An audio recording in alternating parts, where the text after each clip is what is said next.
Cette rivière du Michigan est l'une des plus polluées aux États-Unis. Les panneaux sont très clairs, les poissons ici sont impropres à la consommation.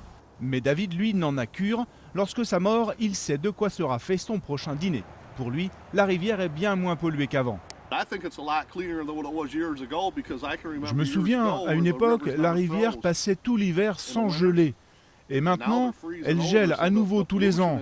Donc la pollution doit être bien moins élevée. Il y a quelques années, en raison des taux très élevés de dioxine, cette rivière prenait feu régulièrement.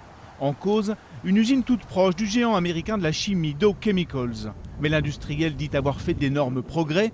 Aujourd'hui, l'usine travaille en partenariat avec l'Agence américaine de l'environnement et dit avoir dépensé des millions pour nettoyer la rivière et installer un système moderne de traitement de ces déchets. Pour le moment, on met en pratique l'accord signé avec l'Agence de l'environnement. On va vers une solution du problème. Mais la bonne volonté affichée de Dow Chemicals ne convainc pas les écologistes.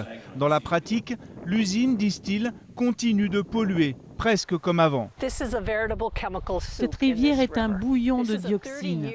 Ça fait 30 ans que ça dure et personne n'a encore eu la volonté politique de forcer cette usine à agir vraiment. Le cas de cette rivière illustre la difficulté du plus gros pollueur de la planète par habitant à changer des habitudes industrielles ancrées dans la tradition.